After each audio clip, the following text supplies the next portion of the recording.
Face au changement climatique, l'atténuation et l'adaptation sont essentielles pour se protéger de ses conséquences. L'atténuation, c'est s'attaquer aux causes du changement climatique pour enrayer le réchauffement de la planète. L'adaptation, en revanche, vise à aider les populations à faire face aux ravages déjà causés par le changement climatique. On peut encore atténuer les effets du changement climatique, mais certains sont déjà là et l'adaptation devient une question de survie. Il existe de nombreuses façons de s'adapter.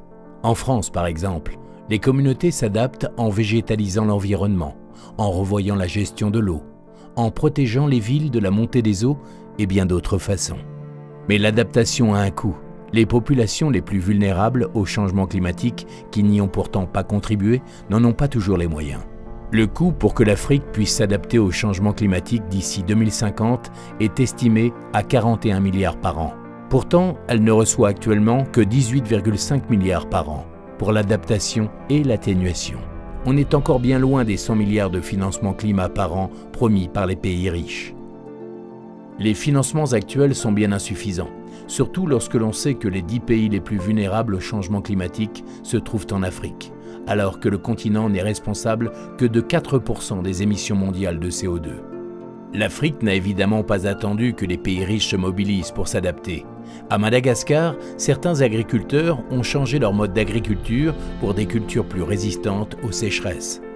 Au Malawi, des communautés restaurent les forêts et se forment à des professions telles que l'apiculture ou l'artisanat, qui sont moins dommageables que l'exploitation forestière. En Gambie, un grand projet de développement vise à restaurer plus de 10 000 hectares de terre et à améliorer la sécurité de l'eau. Le projet permettra de soutenir les agriculteurs et de créer 25 000 emplois verts. Le sommet pour un nouveau pacte financier mondial aura lieu en juin à Paris. Il vise à trouver de nouveaux moyens financiers pour aider notamment les pays vulnérables au changement climatique. La France et les pays riches doivent être à la hauteur. Signez notre pétition pour faire de la justice climatique une priorité.